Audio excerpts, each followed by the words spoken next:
The following instructional video program, made possible through a grant from the United States Olympic Foundation, has been produced and endorsed by the United States Amateur Confederation of Roller Skating. It is offered as an educational tool for the development of active or hopeful participants in amateur roller skating competition and persons who are or may wish to become coaches and/or judges of amateur artistic roller skating competition. The techniques and the disciplines of artistic roller skating that it illustrates are recognized by the United States Amateur Confederation of Roller Skating as official standards for which successful competitors are expected to strive, towards which competent coaches are expected to teach, and by which commissioned judges are expected to score. Viewers are encouraged to utilize all the technology available on video playback units, such as still frame, variable play speed, and instant review to individualize as much as possible the presentational pace of the instructions and illustrations.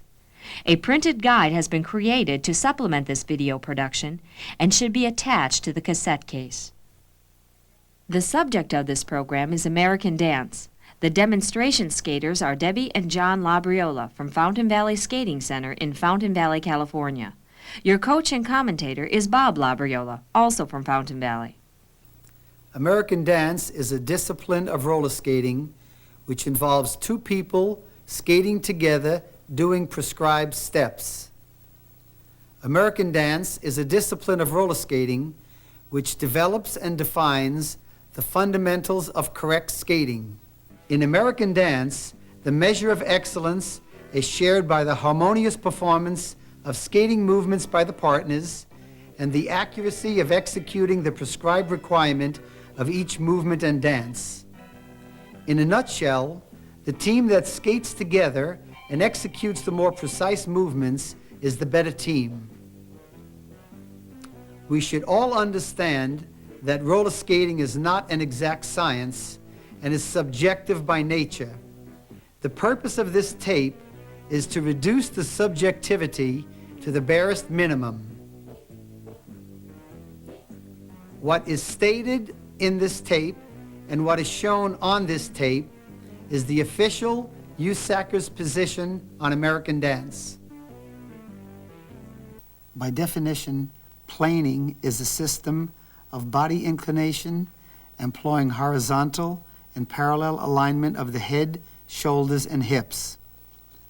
By definition, a posture baseline is an imaginary line from the center of the skating foot through the hip line and shoulder line.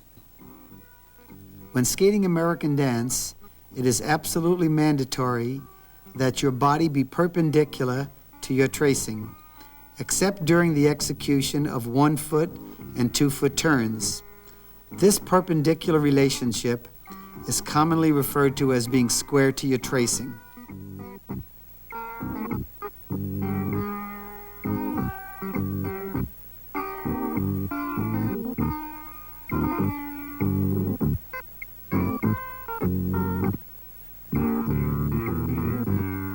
Debbie will now demonstrate the correct method to be used when skating outside forward edges. Notice how her head, shoulder, and hips follow the arc created by her skate. By virtue of this correct alignment of her body, she is always square to her tracing.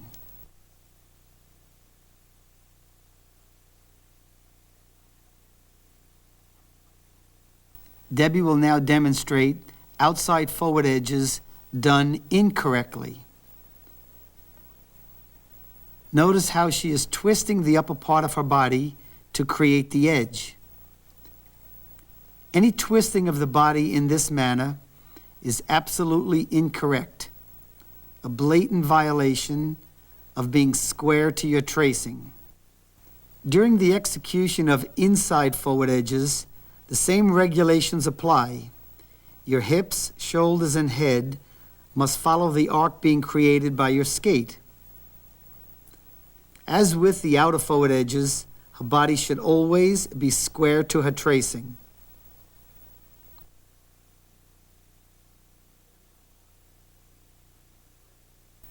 Debbie will now demonstrate the incorrect way to do inside edges. Once again, notice how she is twisting her hips and shoulders to create the inside edge. Inside edges done this way are particularly evident in the Collegiate and must be severely penalized. As was previously mentioned, a posture baseline is an imaginary line from the center of the skating foot through the hip line and shoulder line. Now, this posture baseline can be viewed from two directions. First, when viewing a skater or team from the front or back, and then while viewing the same skater or team from the side. While John is skating, notice how his entire body is leaning to both sides as one unit. To evidence this posture baseline, we will now freeze the frame and superimpose a real posture baseline over John's body. Notice how this straight line through his body runs through his shoulder line, hip line, and skating foot. The same true lean can be viewed from the rear.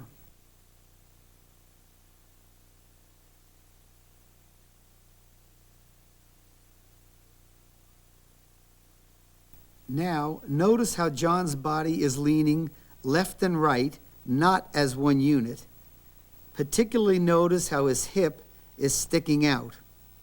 When we superimpose a posture baseline, it certainly does not go from the center of the skate through the hip line and shoulder line. This is a most serious error and must be punished accordingly. The same errors are very evident while viewing John from the rear, and the same lack of a posture baseline is clearly visible. As previously stated, this posture baseline exists when viewing a skater or team from the side as well. By freeze framing and drawing a straight line through her body, it is clearly seen that her torso is directly over her hips and her hips are directly over her skates. In essence, her body is over her skate.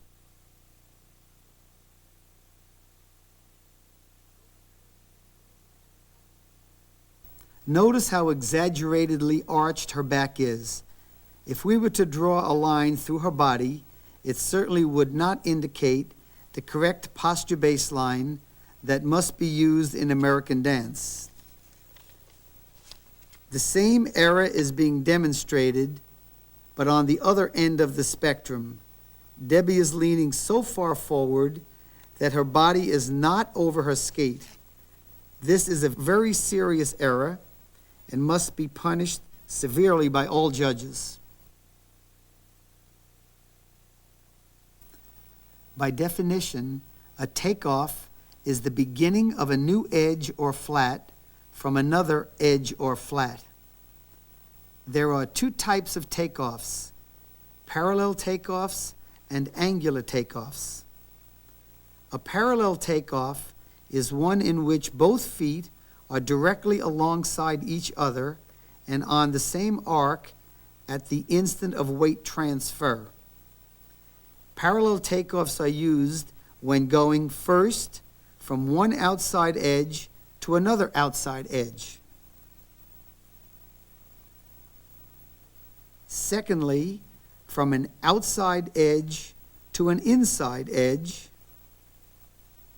or from an inside edge to an outside edge.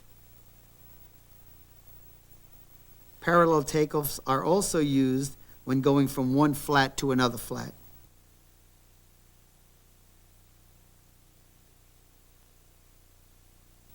An angular takeoff is one in which the skate to be employed takes the floor on an arc or flat divergent to the arc or flat being skated. Angular takeoffs are used when going from one inside edge to another inside edge, or secondly, from an outside edge to another outside edge that is crossed behind or crossed in front. These are referred to as cross rolls. The parallel and position is a position immediately alongside and parallel to the tracing skate. The angular and position is a position immediately alongside and angular to the tracing skate. Every step, except those that are 1, crossed in front, 2, crossed in back, 3, in line, and 4, those that make up the second half of an open 2-foot turn, must take the floor in either the parallel and position or the angular and position. Failure to do so is a severe error in American dance and must be severely penalized by the judges. Cross steps must take the floor with the heel wheels of one skate at least alongside the toe wheels of the other skate. The tracings of the two skates must overlap.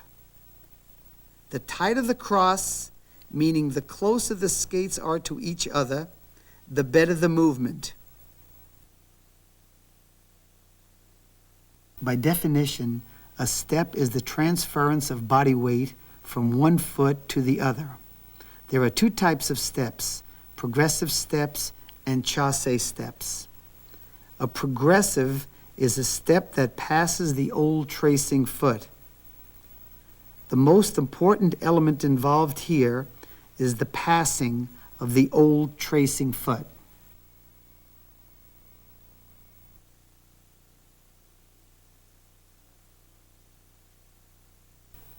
Progressive runs are a series of one-beat progressive steps. The elements concerned are the passing of the old tracing foot by each step and the fact that each step must take the floor in the parallel and position.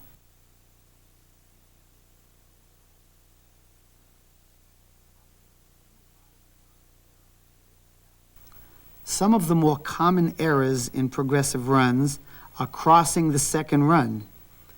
Notice how the second step of the sequence crosses the first step. Therefore, the second step does not take the floor in the parallel and position, which is an error in American dance skating. Another common error is the angular takeoff on the third run. Once again, notice how the third step of the sequence is an angular takeoff and not a parallel takeoff. This third step fails to step in the parallel and position. Another serious error is walking and not using the and position for each step. Now notice how every step fails to take the floor in the parallel and position, but instead steps ahead. This is very incorrect.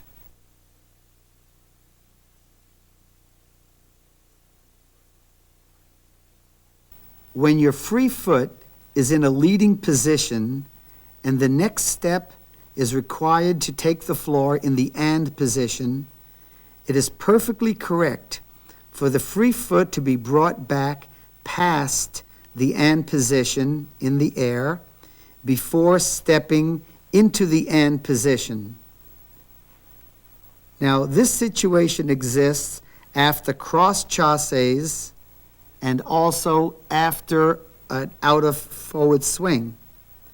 Now notice how her left foot comes back past her right foot in both of these instances.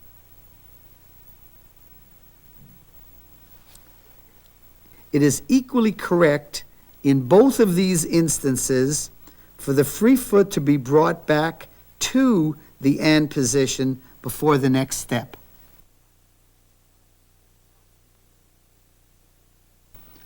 A chasse is a step that does not pass the old tracing foot, a step the completion of which does not involve or permit a trailing position of the foot which becomes unemployed.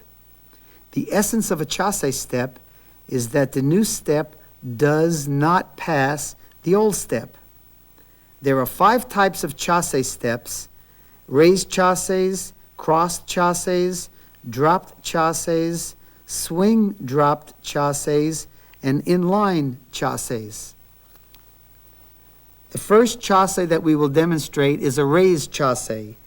Now, a raised chasse is a chasse during the execution of which the new free foot is raised vertically from the floor. There are 3 parts to this chasse: the placing alongside of one foot, the raising straight up of the other foot, and then this placing straight down of the third step. A crossed chasse is a chasse for the execution of which the new tracing foot crosses the old. Now notice how that it is crossed so that the wheels are at least in line with one another. During this movement, she retains a constant arc. A dropped chasse is a chasse during the execution of which the new free foot is moved against or into the line of travel. Notice how her free foot is placed alongside her tracing foot, and the arc during all these steps remains constant. A swing drop chasse is a drop chasse where the free foot moves past the employed foot to the leading position before becoming the employed foot at the and position. Once again, notice how a constant arc is retained during all these steps. An inline chasse is a chasse for the execution of which the new tracing foot takes the surface in line with the old.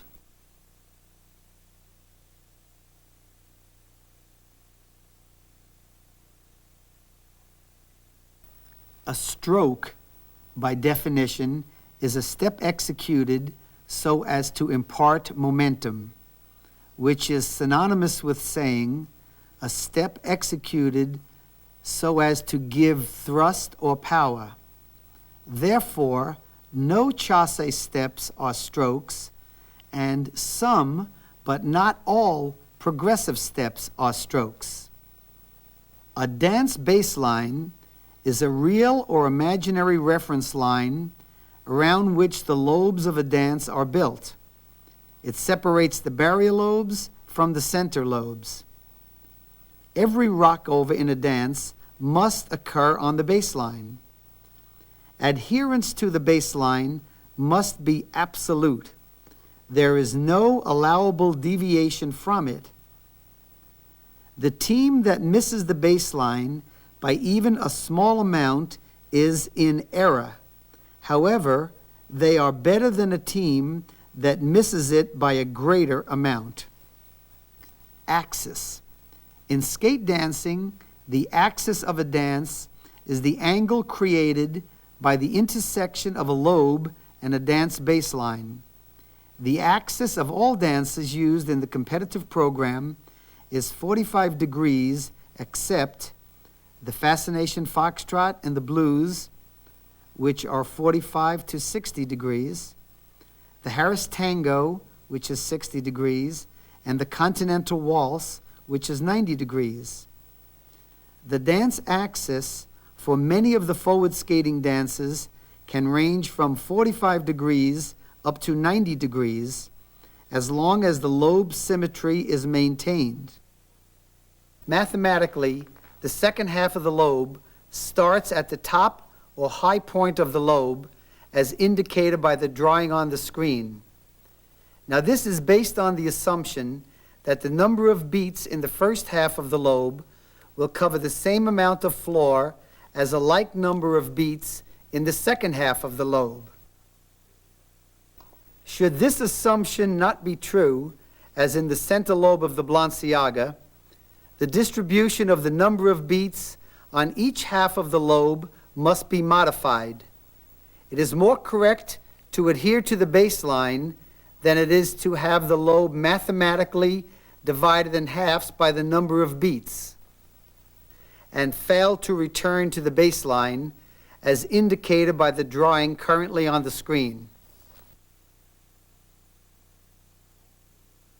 A swing is a controlled movement of the free leg from trailing to leading position or vice versa, with both positions matched as to height from the floor, relation to the body, and relation to the employed skate. Debbie will now demonstrate out-of-forward swings. Notice how controlled the movement of her free leg is.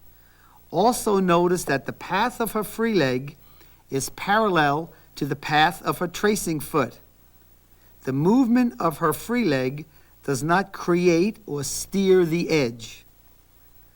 These out-of-forward swings done incorrectly, notice how the path of her free leg crosses the path of her tracing foot. In this case, she is using her free leg to cause the edge to deepen. This is incorrect. On these out-of-forward team swings, notice how the tracing of both skates remains parallel to one another through the course of the swing.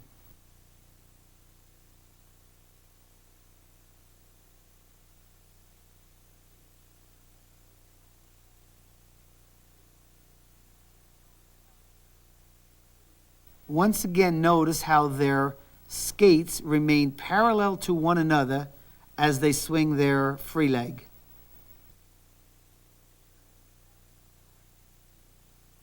During these incorrect team swings, notice how the tracing feet do not remain parallel to one another, but instead they vary.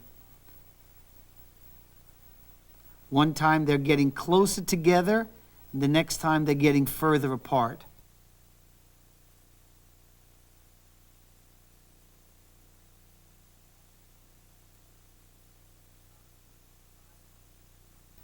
The next topic will be side B position for a team. There are two types of side B positions, standard and reverse. Clasping right hands at the lady's right hip. The lady's left arm is extended across the men's chest, clasping left hands in a location between man's waistline and shoulder line. Notice how their bodies are both square to the tracing during the time they're in this B position. Now, done incorrectly, the girl will twist her left shoulder back, and that leaves them not in a square position. This is very incorrect.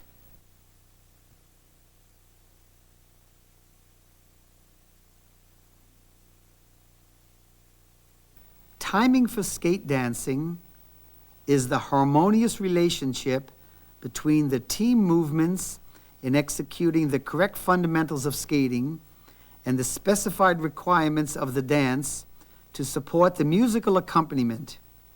As a primary fundamental, harmonious relationship would require that the proper steps are skated on the proper count and are sustained for the proper number of beats. Timing is of paramount importance. It is the single most important factor in the dance. To be out of phrase with the music, for example, to skate a step on beats 3, 4, 1, 2, when it is listed as 1, 2, 3, 4 is an error. However, it is not as bad as being out of time with the music, but it is not as good as being in phrase. In dance skating, the pattern is a prescribed relationship of the steps of a dance to a dance baseline. There are two types of patterns: border patterns, steps of a dance having a prescribed relationship as above without a prescribed relationship on the floor, or B, a set pattern, steps of a dance having a prescribed relationship as above and with certain steps required to be executed at the corners of the rink. Now, the important elements to be considered in the Glide Waltz are the execution of the raised chasses. Now, notice how the chasses are placed alongside, the free foot is raised vertically from the floor, and then is placed straight down onto the floor. The rockovers between lobes take on great importance in this dance. Now, it is also necessary to maintain a constant arc around the corner, particularly on the 3-beat right inner forward edge.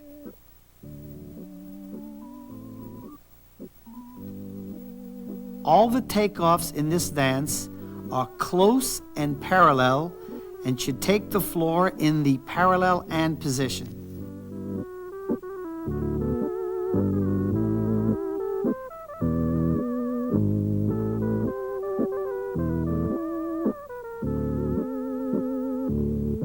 The next dance will be the City Blues. The important elements to be considered in this dance are the execution of the progressive runs. Notice how each step takes the floor in the parallel and position. Another important factor to be considered is the drop chasse in the center lobe, plus the quick swing followed by the cross progressive around the corner. Now, the next dance is the Carlos Tango. Once again, we have a dance that has many progressive running steps. These certainly should take the floor in the parallel and position. The toe points are also an important element in this dance. The center lobe, the 3 running steps of the center lobe should all be aimed to the center. The barrier lobe should be symmetrical, and since this is a tango, the phrasing to the music is very important.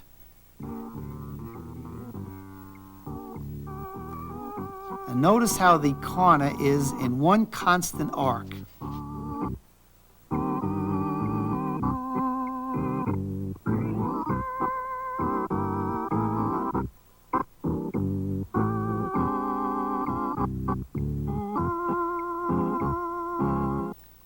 We would like to review the inside forward edges.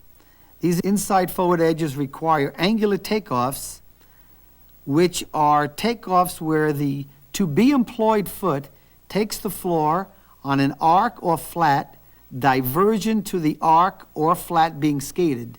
The takeoff is close and angular.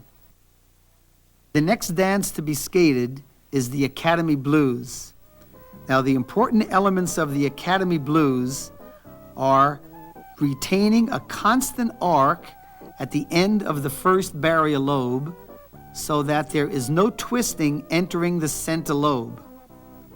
The takeoff for the 5th step is an angular takeoff.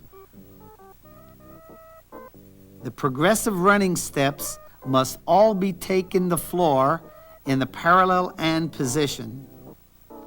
The execution of the swing drop chasse is also an important element in this dance.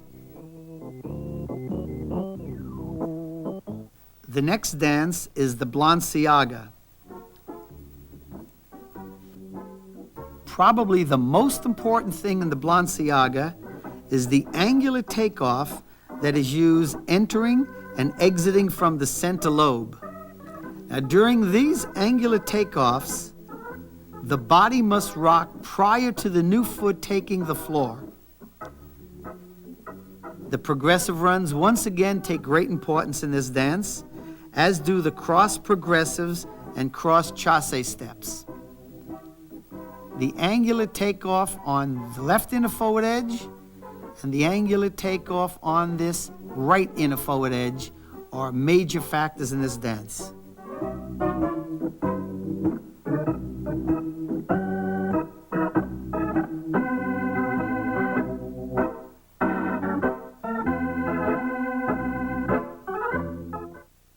The next factor to be considered are inner forward swings.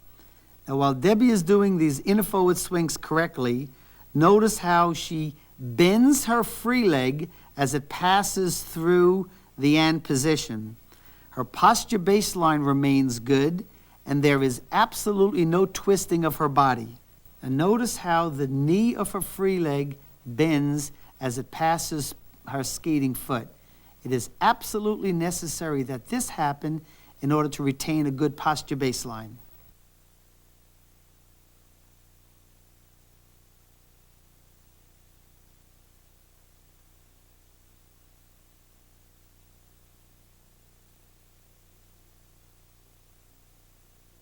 During the execution of these inner-forward team swings, it is absolutely necessary that the tracings of their skating feet during the swings remains constant.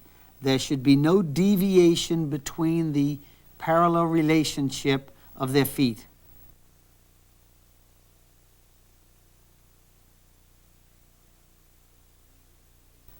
The next dance will be the rhythm blues.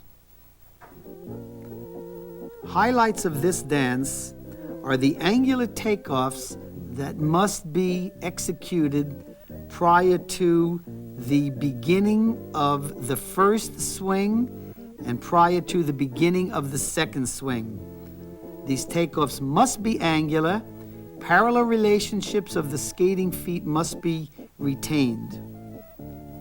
Notice how both partners bend their free legs slightly during these inner forward swings.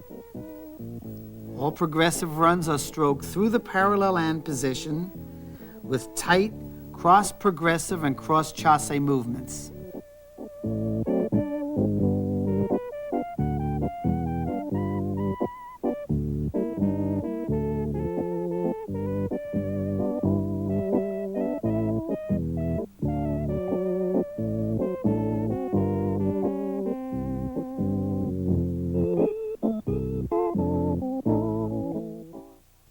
The next segment will be outer forward cross rolls.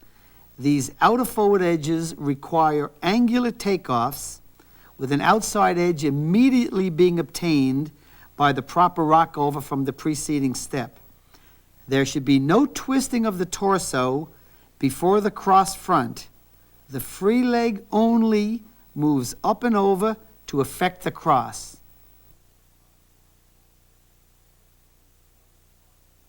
The next dance will be the double cross waltz. The important factors in the double cross waltz are the cross chasses and cross progressive movements. Notice how every cross is very tight, with the heel wheels of one foot being alongside the toe wheels of the other foot. During the double cross movement, it is absolutely necessary that the same arc be retained. There should be no change of lean during this movement.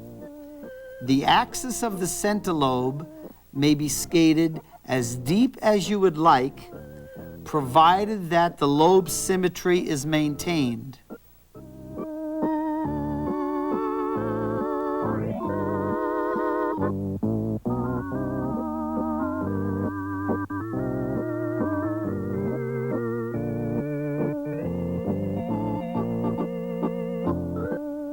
The next dance will be the Casino Tango.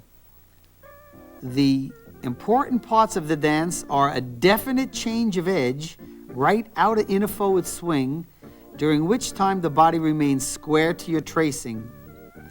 The running steps, once again, must be stroked through the parallel hand position with tight cross front, tight cross back movements, during which time the constant arc is not disturbed. Once again, the center lobe may be varied as long as the lobe symmetry is retained.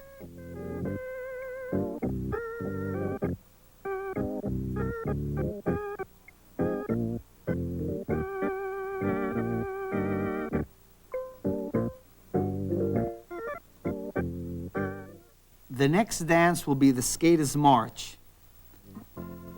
The factors to be considered during the Skater's March are the progressive runs being stroked through the parallel hand position, the cross, progressive, and cross chasse movements of the center lobe must be crossed tightly with the continuous arc being retained during their movements.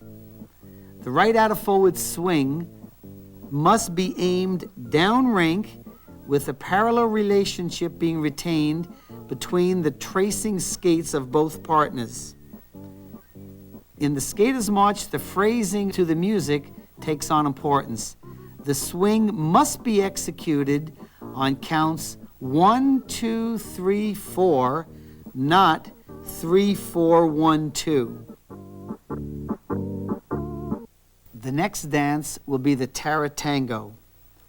Important elements to be considered in the Tatango are the tight cross front swing, cross front movement of the center lobe.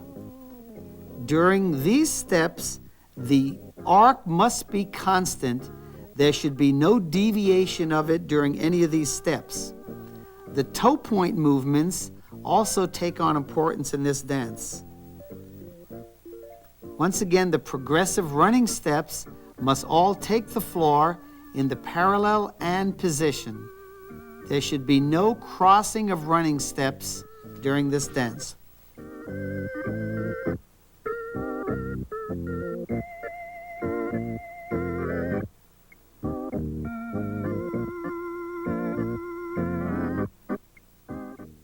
A slide.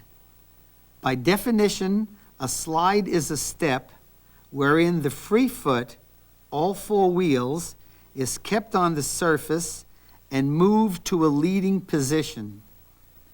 The important elements of a slide are that 8 wheels remain on the floor, the free foot moves to the front, the tracing foot stays directly beneath the body, it does not move backward.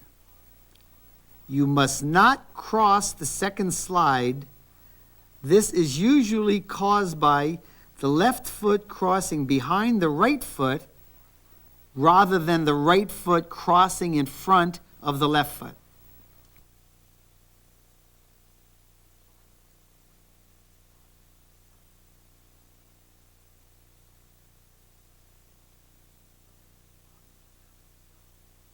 Some of the common errors done in incorrect slides are, first, the fact that a split movement, not a slide movement, is used. That's where the right foot goes to the front and the left foot goes to the back. Another severe error is the fact that there is no outer edge on the left foot. The lack of an outer edge on the left foot is what causes the second slide to cross in front. A third error during slides is the fact that the toe wheels are lifted off the floor during the movement.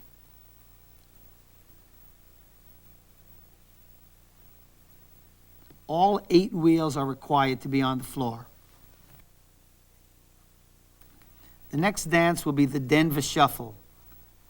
The execution of the slide movement is the major part of this dance. It must be done with 8 wheels on the floor, a slide, not a split movement, and there should be no crossing of the feet during the slides.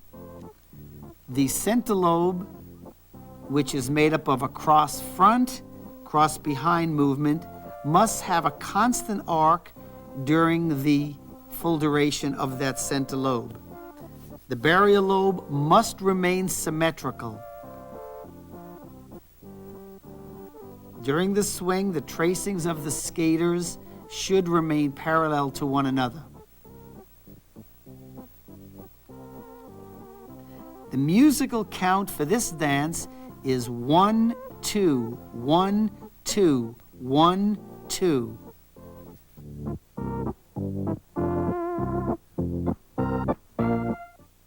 A curtsy is a 2-foot movement wherein the 2 front wheels of the trailing skate are touched to the floor directly behind and tracking the heel of the leading skate.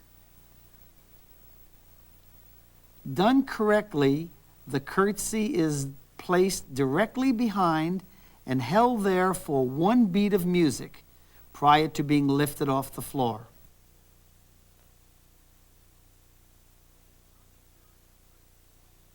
The most common error in a curtsy is that the two front wheels of the trailing skate are touched to the floor and immediately raised from the floor. The next dance is the Master's Polka. Since this is the only dance with a curtsy movement in it, it takes on added importance. The important elements are the running steps, the change of edge, plus the curtsy in the center lobe. Around the barrier lobe, the aiming of the right outer forward swing is very important. It must be aimed so that a center lobe exists, as is demonstrated by John and Deb right there. In the center lobe, the curtsy must remain on the floor for one full beat of music.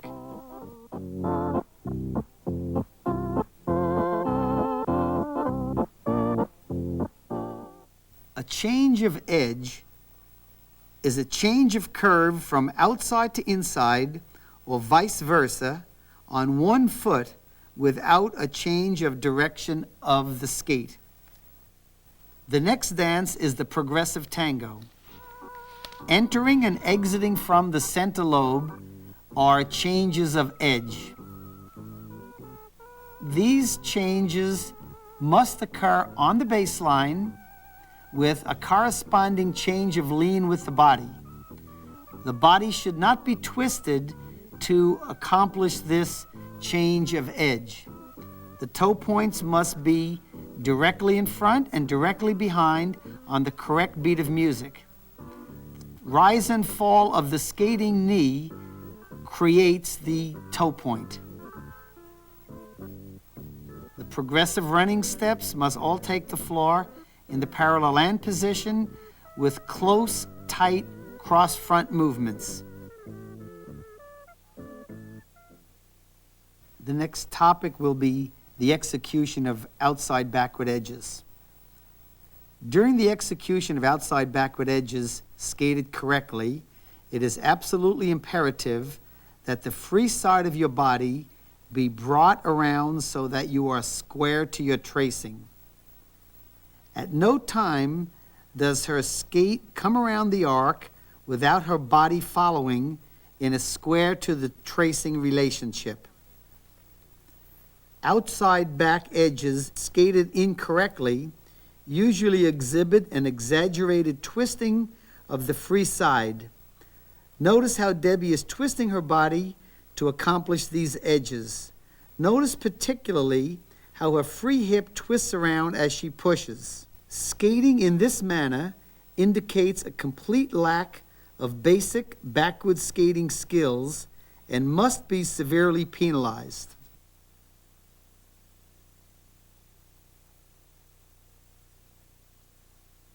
As was previously mentioned, a posture baseline is an imaginary line from the center of the skating foot through the hip line and shoulder line.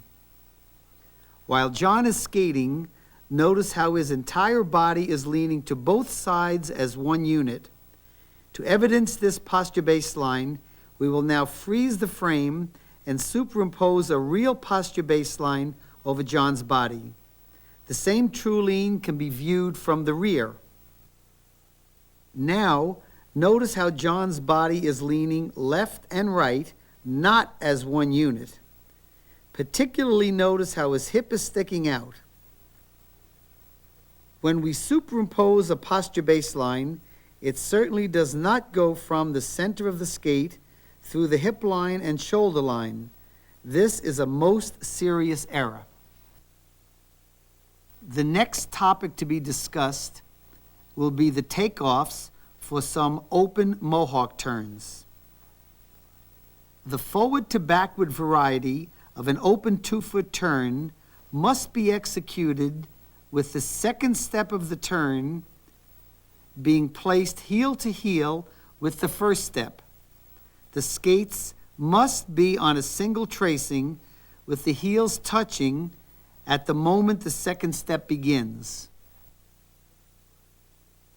The backward to forward variety of this open 2-foot turn must begin with the free skate starting first with a progressive motion from behind the tracing skate, and then secondly, taking the floor in an approximate heel-to-heel position. The next turn will be a right inner forward to left inner back, open held Mohawk turn done correctly. During this turn, notice how the shoulders of the skater are absolutely level. The turn is finished in an open hip position, retaining a good posture baseline. During this turn, there is no deviation in the arc being skated. A most serious error during the execution of this turn is the dropping of the leading shoulder by the skater. Now notice how John drops his right shoulder severely at the beginning of the turn. Another serious error is that as soon as the skater lifts his right foot off the floor, he closes his right hip.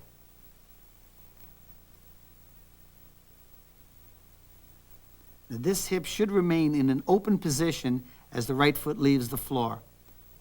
Another serious error is the over-rotating of the upper part of your body, which causes the free leg to cross behind prior to taking the floor. This will create a distortion in the arc being skated. Another serious error is the lack of continuous rotation during the turn, which will cause the turn to be jerky and snapped. The next turn to be discussed is an open dropped Mohawk turn. The necessary elements for this good turn are the fact that the shoulders must remain level during the course of the turn.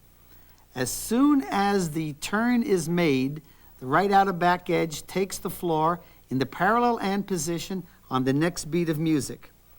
Once again, he retains an open hip position at the moment of the turn.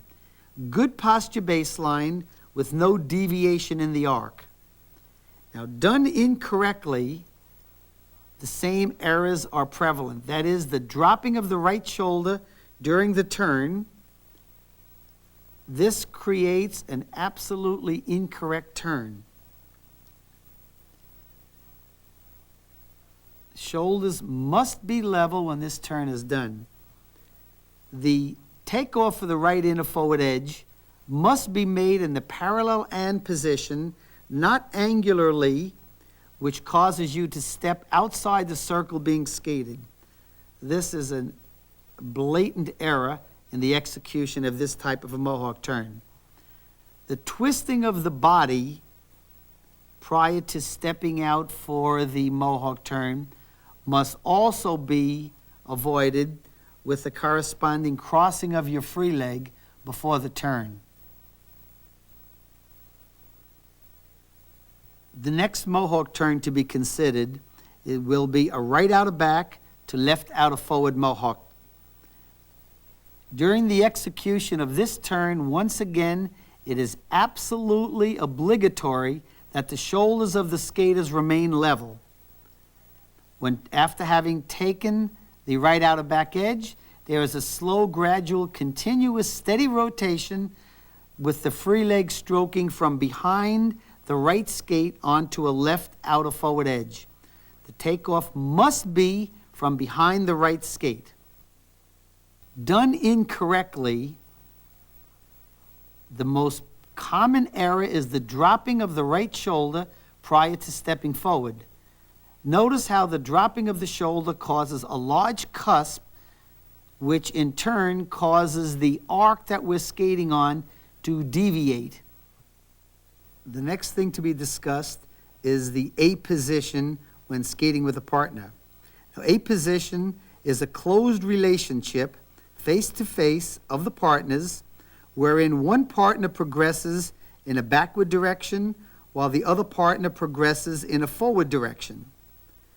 The important elements to be considered are that the bodies must face each other, They must be square to one another. A critical element in this position is that the front of each partner's body must face the front of the other partner's body. Now notice how during these turns, the girl is not retaining a parallel relationship of her body to the boy's when she steps out to do her turn. This is the most serious error that can be in this position. When skating in the reverse direction, the boy is the one who becomes very susceptible to not having the front of his body remain parallel to the front of the girl's body as he steps onto his left inner forward edge.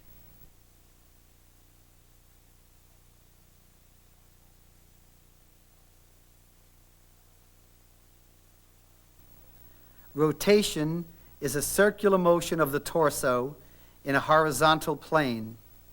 Implicit in this definition is that the rotation must be continuous and constant. Concentric rotation is the rotation of partners at the same time around the same team posture baseline.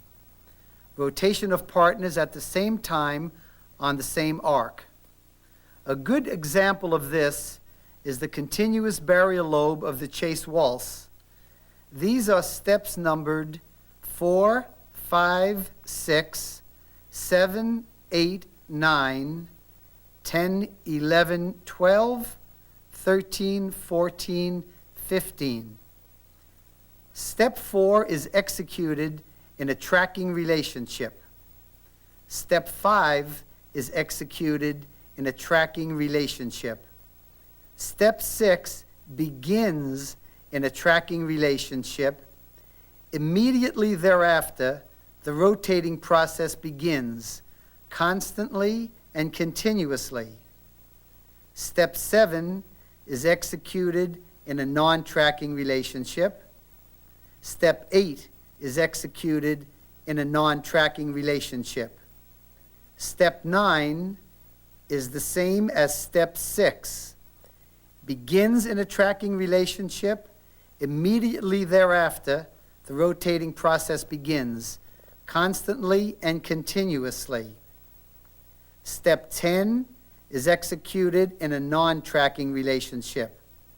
Step 11 is executed in a non-tracking relationship. Step 12 is the same as step 6.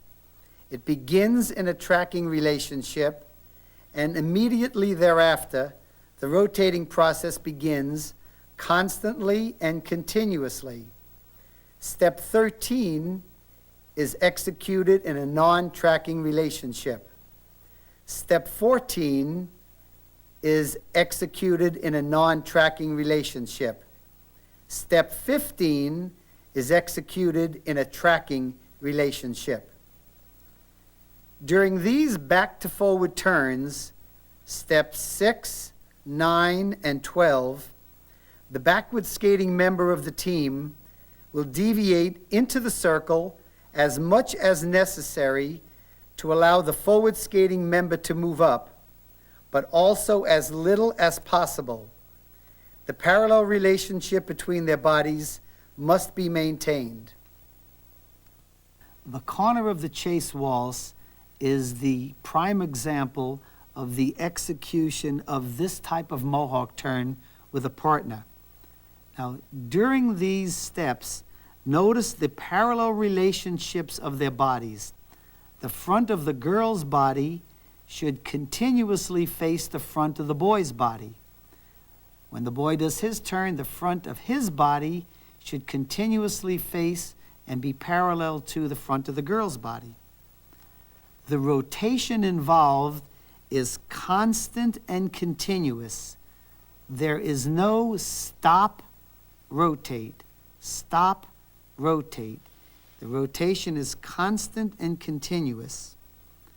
Now, there should be an immediate starting to rotate on steps 6, 9, and steps 12. This would prevent any type of interruption in the continuity of movement. During all these turns, the shoulders are level. There is no dropping of the right shoulder while we're doing this turn. The partner who turns back to forward deviates from the arc as little as possible, but as much as necessary to allow the other partner to proceed straight through, retaining a constant arc. There should be no deviation in the arc that's being skated.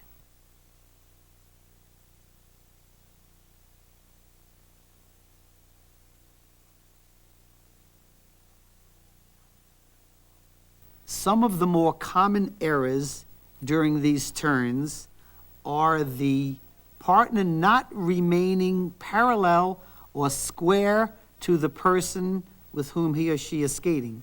Now notice how the girl right now does not remain square to the boy. The front of both partners should be facing each other throughout all these turns. Another common error is the dropping of the right shoulder prior to doing the turn.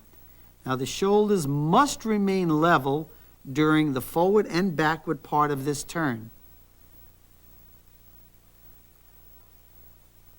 Another quite common error is the hooking of the right outer back edge prior to stepping forward. Now when this occurs, there is a deviation in the body and also in the arc being skated. The right outer back edge should be deepened as much as necessary, but as little as possible. Another common error is the fact that the turns are jerky and the rotation is not continuous. This is caused by remaining in tracking too long before the Mohawk turn is begun. The tracking should be for the slightest length of time possible before moving up to do the Mohawk turn.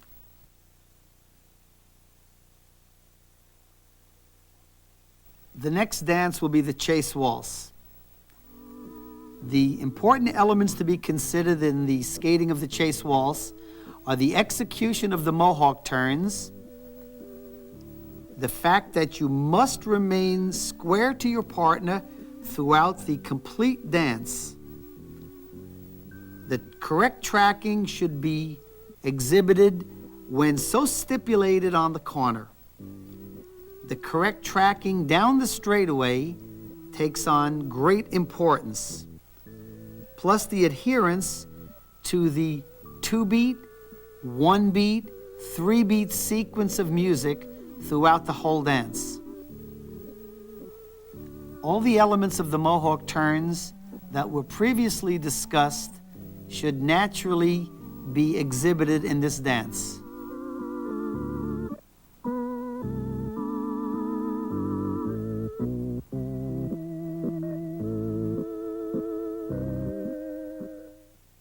The next dance will be the Mirror Waltz. As with the Chasse Waltz, the execution of the Mohawk turns is a vital part of this dance. The entire dance must be skated with your body square to that of your partner. The correct tracking must be exhibited when so stipulated. As well as these factors, the execution of the left forward Mohawk turn and the left outer back to right outer forward Mohawk turn in the center lobe takes on added importance. The rounding off at the beginning of the corner to ensure correct location of the middle step across the corner is a very, very important part of the dance. Without this strong rounding off of the beginning of the corner, the middle step across the corner cannot be done correctly. The tracking of the partners across the corner is very important.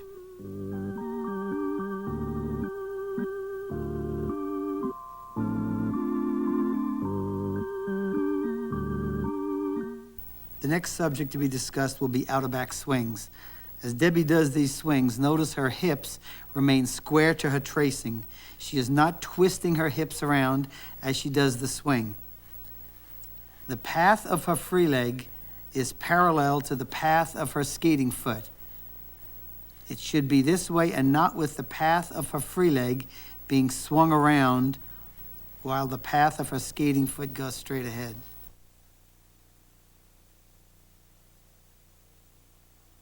Okay, the next subject will be out of forward, out of back, team swings.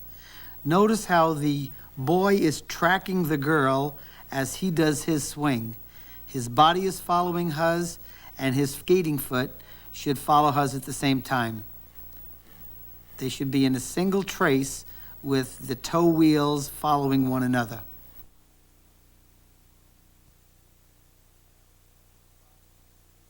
Notice how the fronts of their bodies are facing one another, therefore causing their skate to track one another.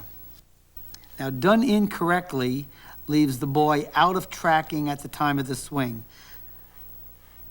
This is caused by the girl twisting her right hip behind and the boy not keeping constant pressure on his right out of forward edge. The next dance will be the Delicado. Some of the main judging points in the Delicado are the execution of the center lobe Mohawk turns and the team rotation involved.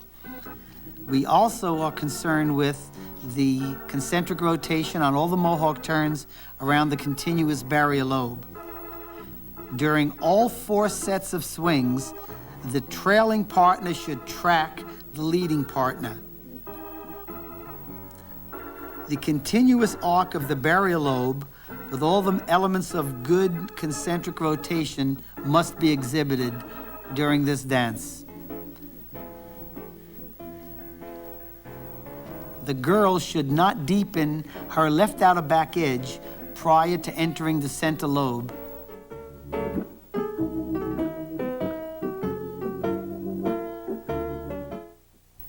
D position.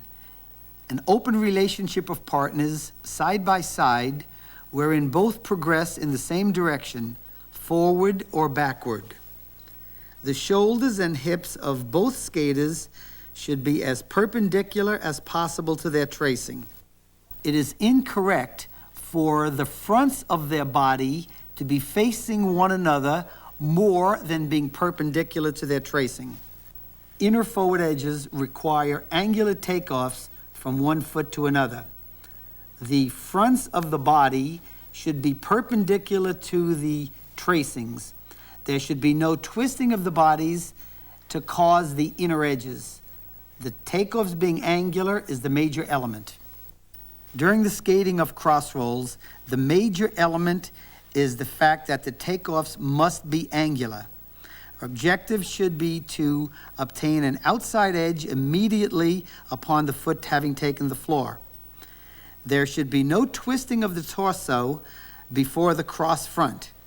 The free leg only should move up alongside the skating foot and then over to effect the crossing. The next subject to be discussed is a right out of back to left inner forward Choctaw turn. During both parts of this turn, the skater's shoulders should remain level.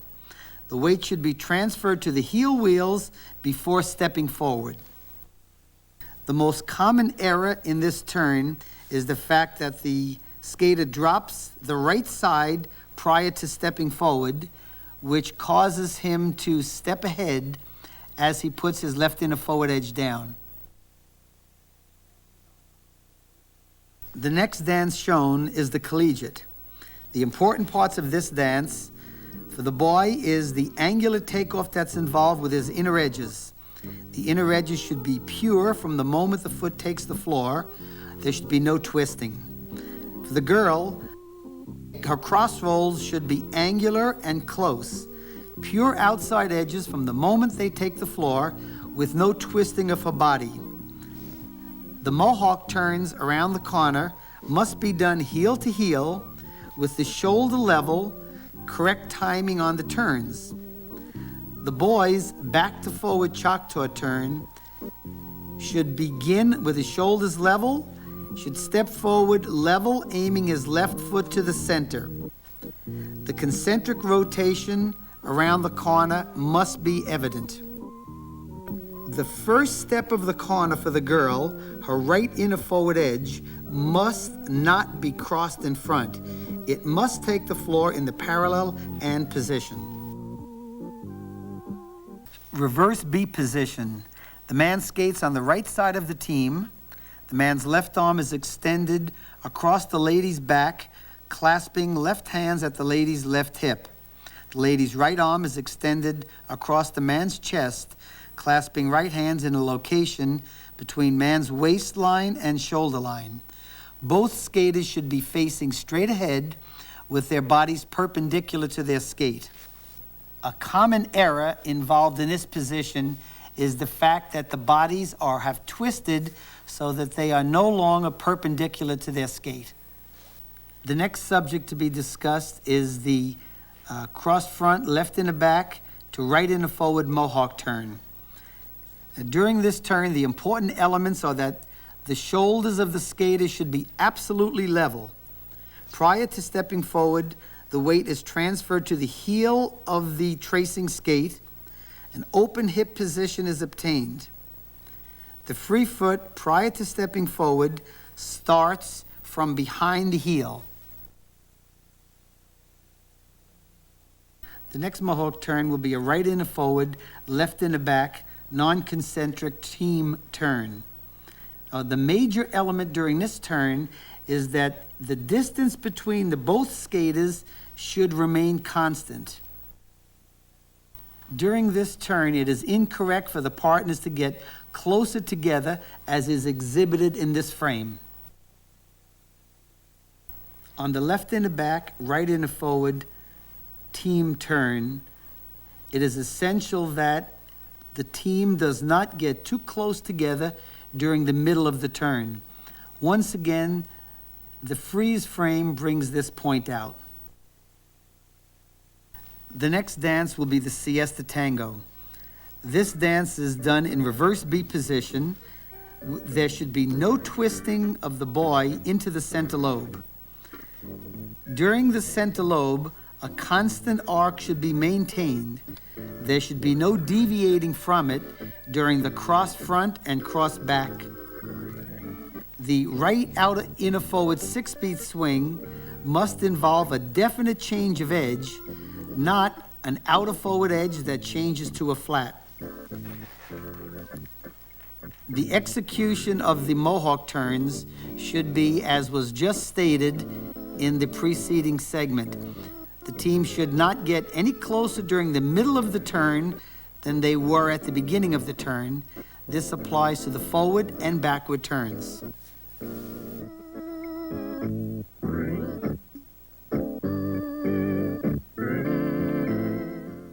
The next Mohawk turn is a cross behind right inner forward to left inner back concentric type team turn. During this turn, it is essential that the girl be moved up and her edge deepened so that it gets into the trace of the boy.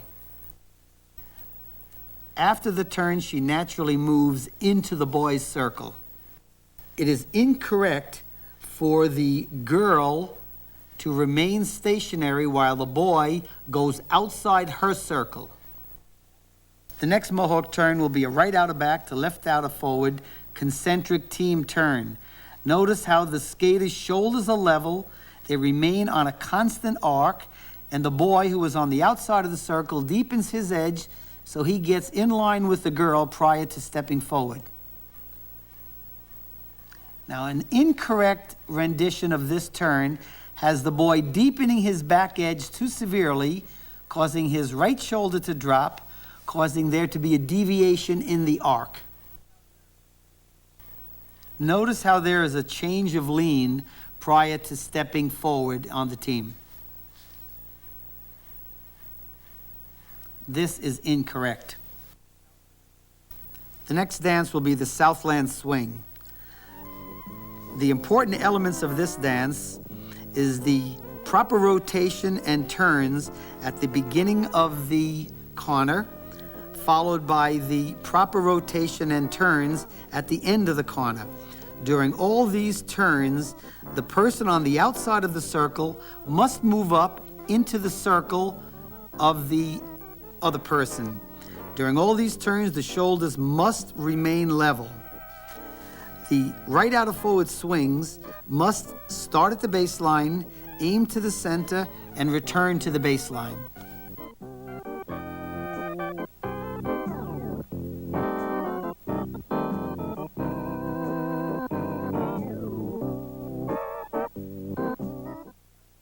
The next Mohawk turn to be discussed will be a left out of back to right out of forward, non-concentric team turn.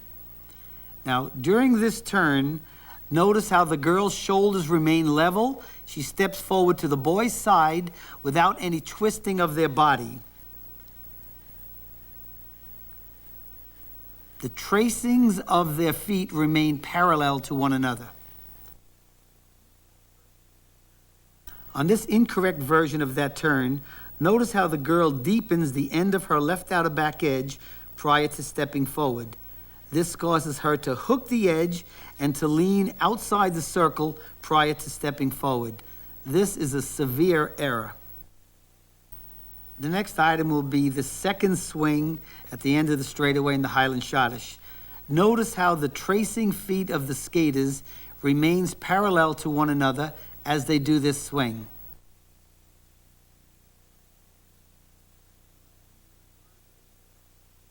An incorrect version of this swing would be one where the skaters' feet get closer together or further apart during the execution of the swing.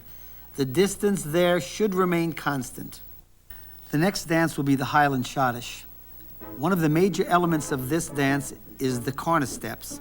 This is the only dance that involves concentric rotation and one-beat progressive runs. Therefore, it should take on great importance. The tracking on the first swing is an important element of this dance. The girl should make certain that she has a parallel takeoff on the first step of the center lobe. Both partners should be square to their tracing on the second swing at the end of the straightaway.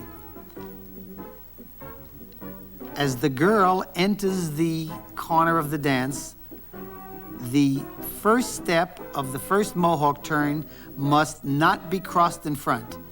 It must take the floor in the parallel and position. F position, a close relationship of partners face to face, wherein one progresses in a forward direction while the other progresses in a backward direction. The hips and shoulders of one partner are directly alongside the hips and shoulders of the other partner. When viewed from the side, the girl's right side is almost directly opposite the boy's right side. It is incorrect for the girl's right side not to be directly opposite the boy's right side. Now, as they drop their arms, the lack of a proper position becomes more evident. The shoulders are certainly not alongside one another as they should be. This is incorrect. An incorrect version of this turn is one in which the girl keeps her right side too far back, or the boy collapses to the right after having done his Mohawk turn. This is certainly not F position. Okay, the next turn to be discussed is that turn at the end of the corner of the 14th step. The two necessary elements are that the boy should track the girl on step number 10, and the girl should execute a good left outer forward, right outer back Mohawk turn. An incorrect version of this turn has the boy stepping forward, not tracking the girl. Another incorrect version has the girl doing a left outer inner forward edge prior to her turn. The next item will be the team swing that is done in the 14th step. It is absolutely necessary that the boy track the girl during the execution of this swing. The boy's toe wheels should be following the girl's toe wheels. It is incorrect for the boy to go out of tracking at this swing. Okay, the next dance will be the 14th step.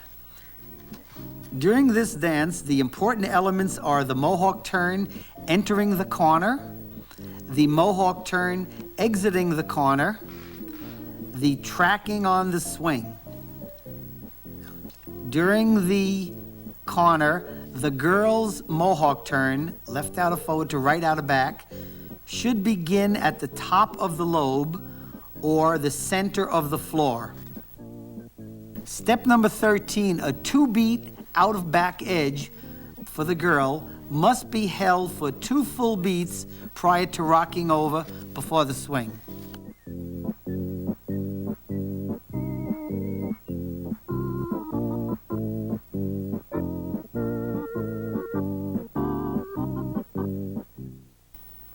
Border pattern dances. A border pattern dance is a dance whose steps have a prescribed relationship to a dance baseline without a prescribed location on the floor. Border pattern dances may be skated as set pattern dances without penalty, provided that in the pattern used, all the listed edges or flats are skated as shown in the diagram and the flow of the dance is not impaired. Since all border pattern dances are drawn to an endless straight line baseline, the beauty and challenge of these dances is to place them within the confines of a skating floor without changing any edge or lobes or altering the axis of the dance. Since the steps of a border pattern do have a prescribed relationship to a dance baseline, we must establish the various types of baselines that exist. For the sake of this discussion, we will demonstrate A, a continuous baseline, B, a rectangular baseline, and C, a rectangular baseline with gabled corners. Absolute mandatory rules concerning border pattern dances. 1. Border pattern dances may be skated as set pattern dances without penalty, provided that in the pattern used, all the listed edges or flats are skated as shown in the diagram and the flow of the dance is not impaired. 2. Every step that crosses the baseline on the drawing of a straight line baseline must also cross the baseline of the type you select. Naturally, all flats must be done on the baseline. 3. Once you have established the baseline on the straightaway of the floor, that chosen baseline must be adhered to every time around. It should be initially established far enough away from the barrier to allow the largest barrier lobe to be executed correctly. Thereafter, the location of that baseline must be adhered to. Number 4, changing an edge or flat around the corner will not be allowed unless it is necessary to do so to prevent a collision with the barrier wall. Violation of this rule is a serious error and must be graded so by the judges. Number 5, teams are mandated to cover the entire floor when doing a border dance. It is a serious error if a team cuts across the width of the floor while executing a barrier lobe where there is still sufficient room to do another center lobe that would start on the straightaway baseline. It is mandatory that the full floor be used. This is the essence of a well-skated and well-planned border pattern dance. The next dance will be the border blues.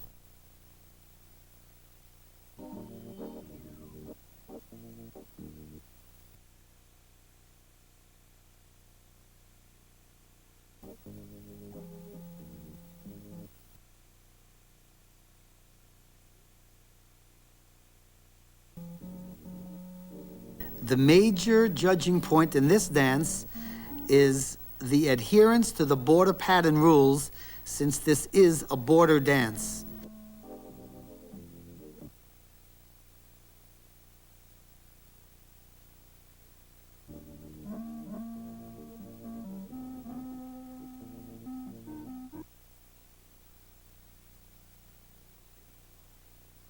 The baseline for the second lobe of the dance is very important.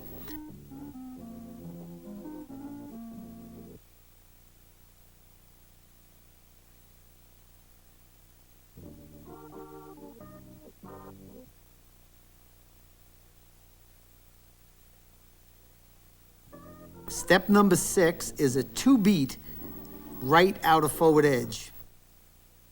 The proper execution of steps 7,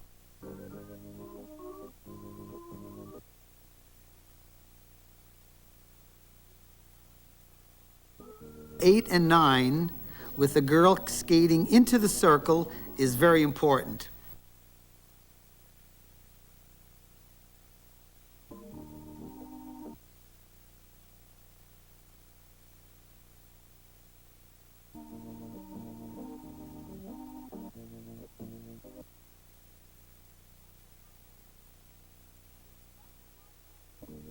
The proper rockover at the end of step number 11, prior to stepping forward, is of paramount importance.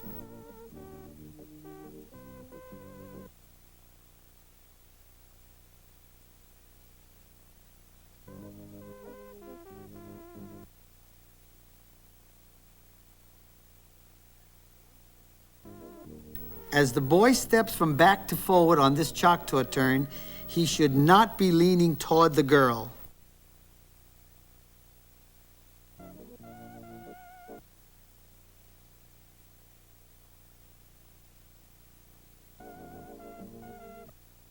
Since we are mandated to use the full skating floor when establishing our patterns, it might be necessary to insert another pattern in the border blues to satisfy this requirement. We will start this pattern where the first dance ended and insert it between patterns 1 and pattern number 2. On a large skating surface, the inclusion of this pattern would be much better than violating the mandate to cover the full floor. The next dance will be the Iceland Tango. The important elements of this dance are the adherence to all border pattern rules.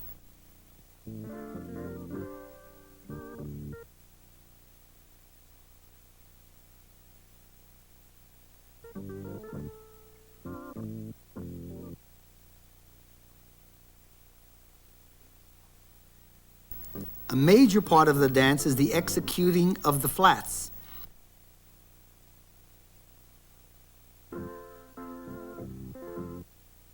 "11 out of 20 of the steps in this dance are flats. Therefore, 55% of the listed steps are flats.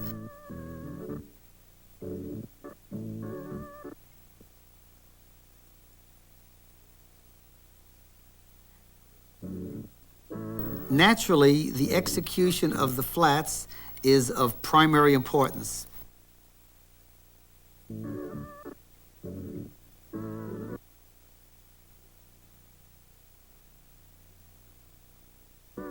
A major judging point is the serpentine 3-turn movement.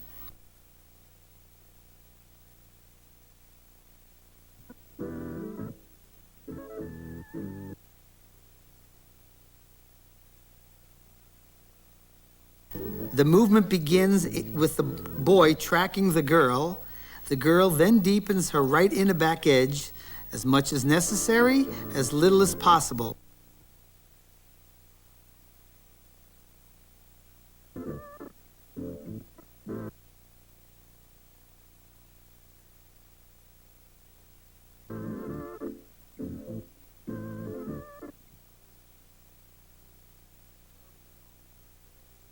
The boy does his left inner forward 3-turn alongside the girl's skate and at the top of the lobe.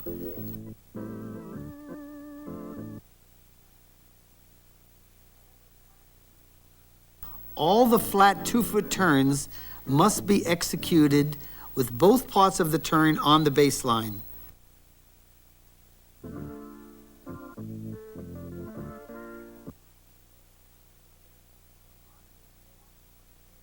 Rocking off an edge or a flat prior to the executing of the next edge or flat is also of extreme importance.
Three turns.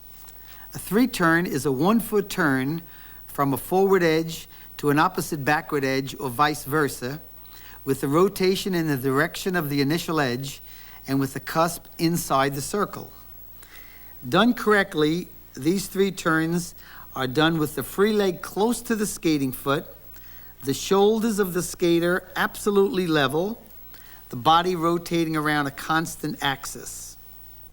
A major error in the execution of a drop 3 turn is the swinging of the free leg around wide. The turn should be made with the free leg having passed close by, not swung wide. The execution of a held 3 turn is similar to the execution of a drop 3 turn. The free leg should pass close by the skating foot. The shoulders should remain level. The common errors on a held 3 turn are similar to those on a drop 3 turn. That is, the free leg swinging wide and the free leg ending up crossing behind the skating foot after the turn. Team position C is a tandem relationship of partners, one behind the other, wherein both progress in the same direction, either forward or backward, with a man directly behind the lady. The trailing skater tracks the leading skater with compatible planing of head, shoulders, and hips in line with the partner. The major elements involved are the bodies are in line with the feet tracking. The next dance is the Flirtation Waltz. The major points of this dance are the tracking and tandem position from steps number 1 through the first half of step number 9, which is the forward change of edge, except steps 3 and 4, the left inner forward to right inner back Mohawk turn. It is mandatory that there be tracking at the beginning of step number 6. It is very important that the takeoff for step number 10, which is the right inner forward to left inner back Mohawk turn, that be an angular takeoff.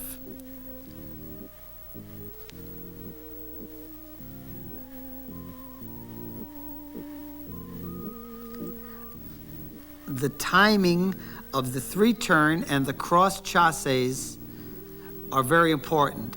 It is a typical waltz 1-2-1, 1-2-3 movement.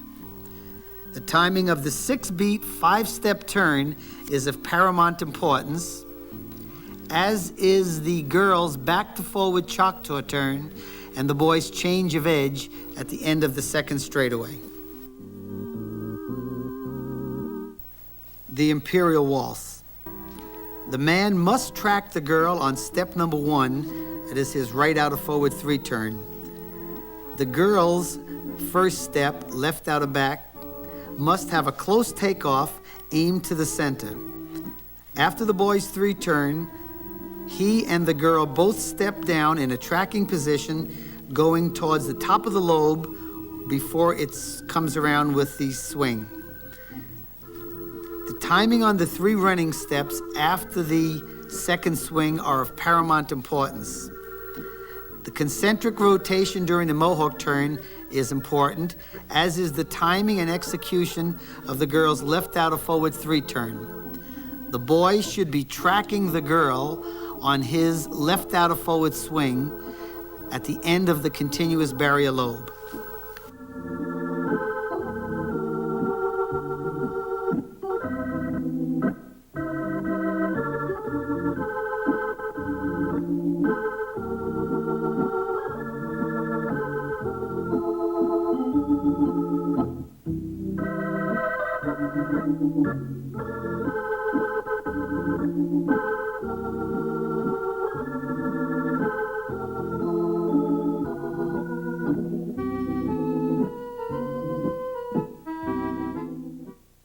Left in the back to right outer forward swing.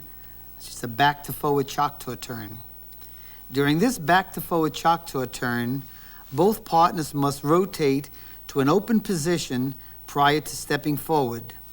The lean must change from leaning to the center of the rink to leaning toward the barrier before stepping forward on the right outer forward edge. If the male partner is leaning toward the female partner at the beginning of this right outer forward edge, it is incorrect and must be penalized severely. Fascination Foxtrot. The man must be square to his tracing at the beginning of step number 6, his right outer forward 3 turn. The partners must be in a tracking position on the step following the boy's right outer forward 3 turn. A proper posture baseline must exist for the lady during steps number 7 and 8, which is her left outer forward, right outer back Mohawk turn. Step number 8 is a left in the back 4-beat edge, wherein 1 beat is aimed to the barrier, 3 beats to the center. The beginning of step number 13, 4-beat right outer back edge, must start at the top of the lobe.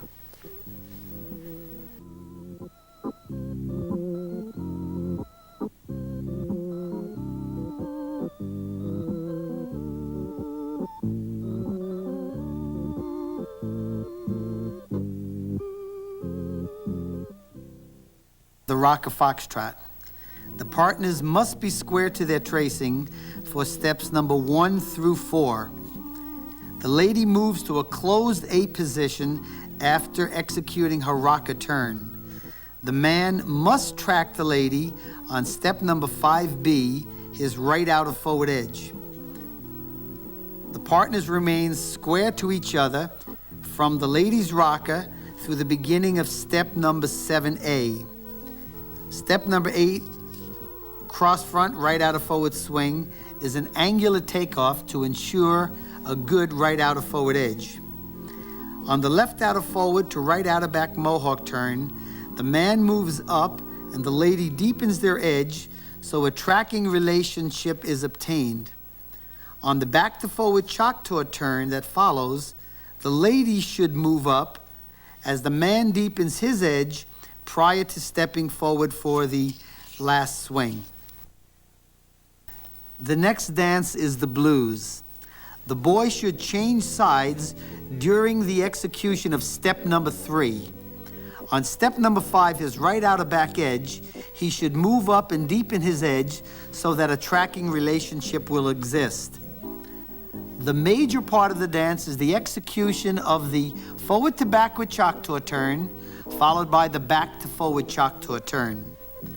On the forward to backward Choctaw turn, the boy should move ahead of the girl, deepening his edge slightly so that a tracking relationship will exist at the end of that step or by the beginning of the right outer back edge.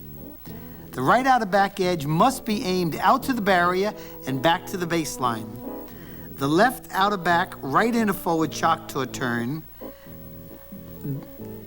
also goes from baseline to baseline, with the right inner forward edge being aimed to the barrier on an inside forward edge.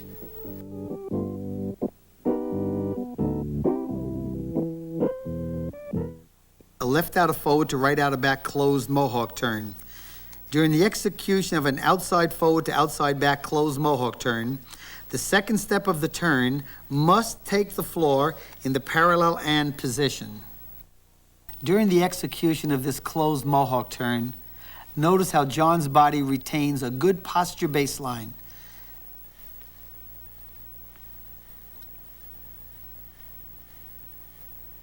Now, done improperly, notice how the upper part of his body leans forward as his posture baseline becomes incorrect. Bending forward in this manner will cause the team to separate and their side B position to become incorrect. The carol swing.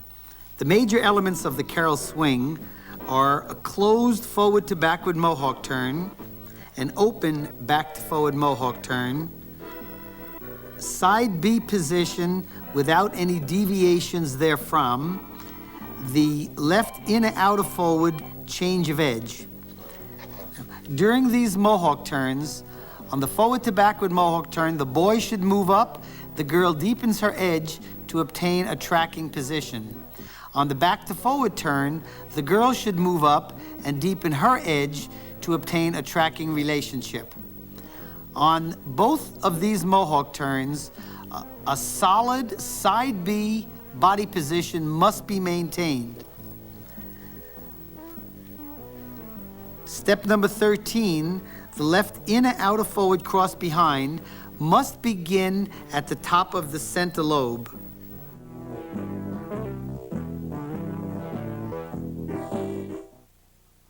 In F and reverse F positions, the skater's bodies should be alongside one another with the hips and shoulders almost directly alongside each other.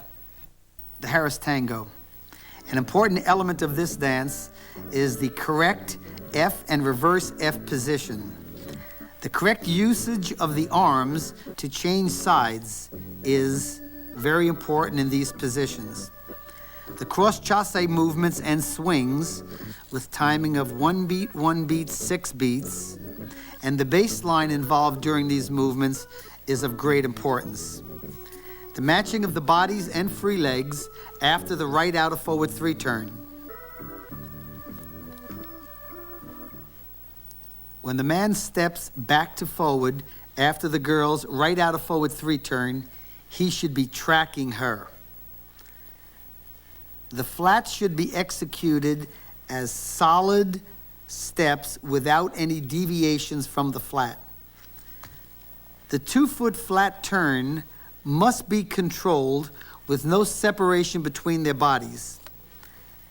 On the rock off for the girl's right inner forward 3 turn, the boy does not lean towards her. He should be leaning away from her as he steps forward. Held 3 turns with a partner. The movement begins with the person on the left outer forward edge tracking the partner. That person then moves up and does the 3 turn alongside the instep of the person who is backwards. They continue to move forward with perfect unison of the free leg during and after the turn.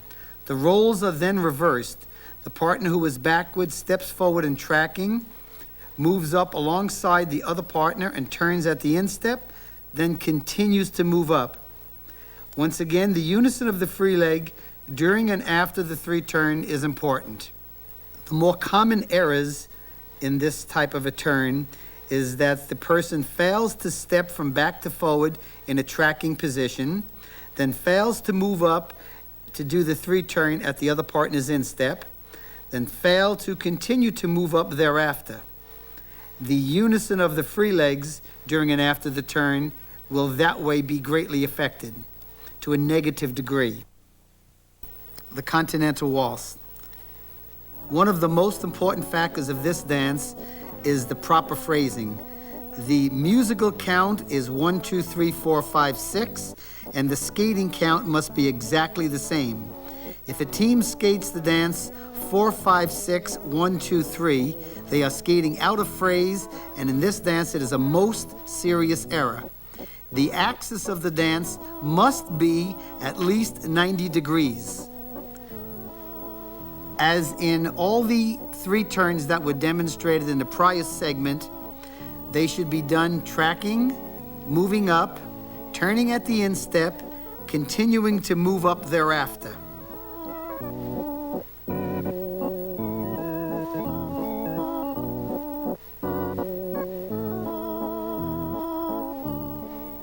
Slide steps. During the execution of these slides, it is necessary that only one foot be moved, that foot be moved to a leading position. It is a slide, not a split movement. It is also imperative that the left foot remain on an outside edge during the first and second slide. Mistakes that are quite common in slides are that they are done as a split movement instead of a slide. It is also quite common for the left foot not to remain on a good outside edge, which causes the second slide to cross. It is also an error for less than 8 wheels to be on the floor. Now notice how John's toe wheels are being raised on the slides. This is incorrect. The Paso Doble. The dance must be begun in an F position, that is, with the girl alongside the boy, not ahead of the boy. The important parts of the dance are the slide movements for the boy and the girl, one forward and one backward. The step following the 2 slides must be aimed to the center. That is, the cross behind left outer back for the girl, the cross front right inner outer back for the boy. The change of edge that occurs during that step is critical. The next most important part of the dance is the Mohawk turn sequence that follows. As the boy moves up to do his outer forward to outer back Mohawk turn, the girl will rotate and step forward, tracking the boy. Another very important part of the dance is the cross rolls at the end of the dance. These are 1-beat cross steps that must be executed with the feet crossed tightly. The timing on the last Mohawk turn is of vital importance.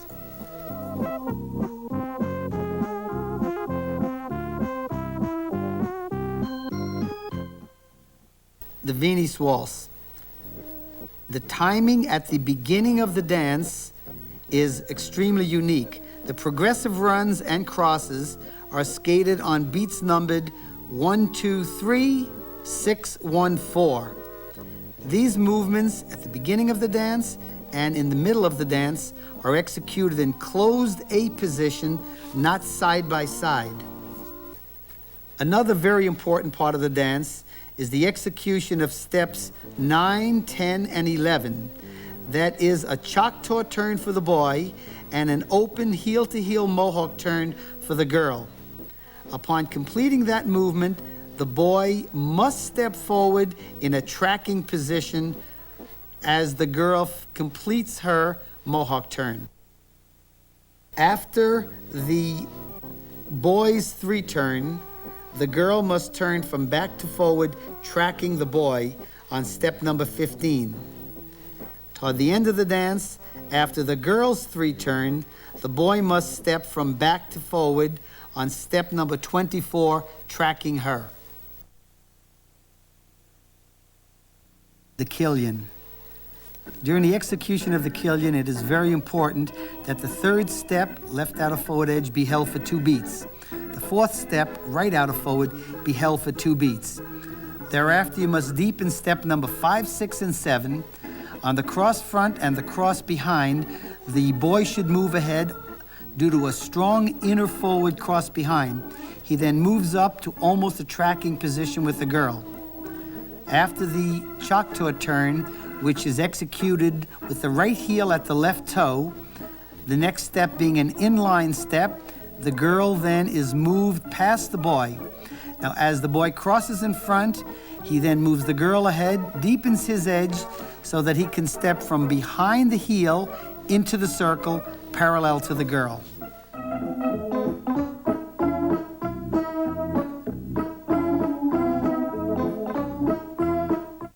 The Silhouette Foxtrot. The beginning of the dance, the change of edge occurs on the 4th beat. The girl steps onto her right foot on the 5th beat, the boy turns on the 6th beat, then both step on the 7th beat of music. During the series of 3 turns that are done on the 2nd barrier lobe, they must be done in a position without the team pulling apart. A very important part of the dance is the left inner forward to right outer back Choctaw turn. During this left inner forward part of the turn, you must not rock so as to cause it to be a left inner outer forward edge prior to the right outer back second half of the turn. On the series of Choctaw turns that follow, the baseline aspect of these turns is of extreme importance.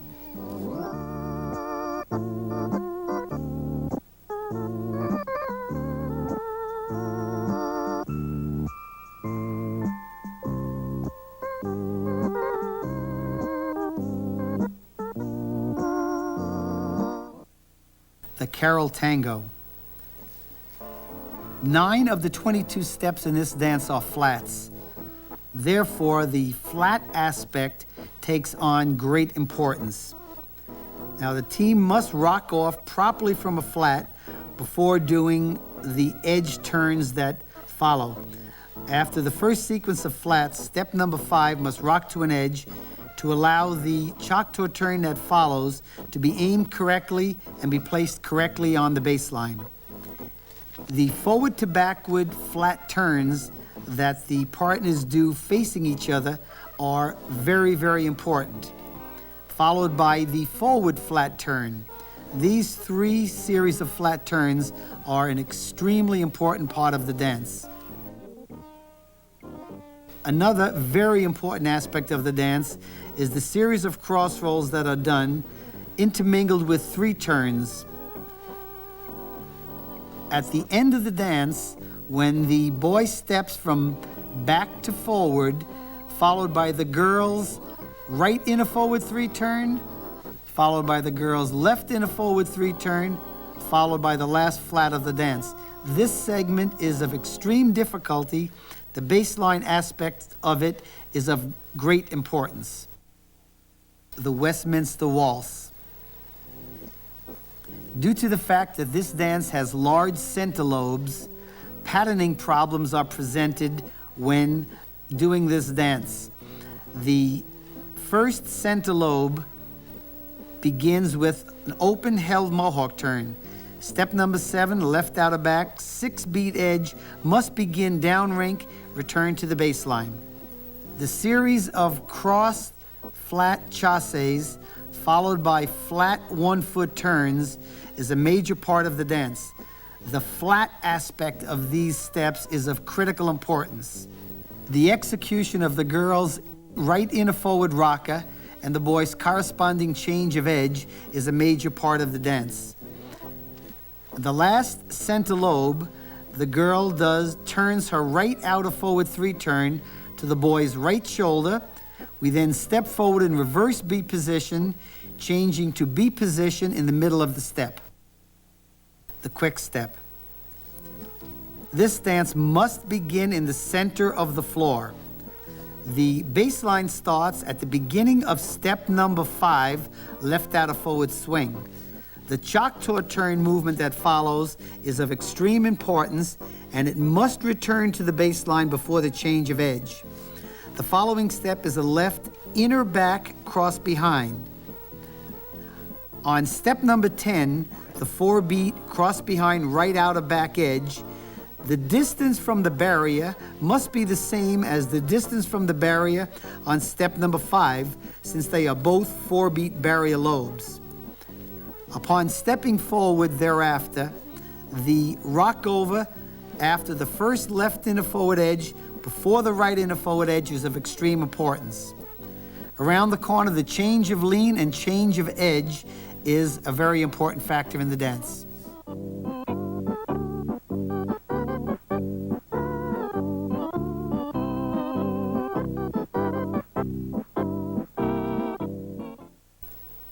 The Pacifica Foxtrot. One of the more important parts of this dance is the execution of the girl's counter at the beginning of the dance.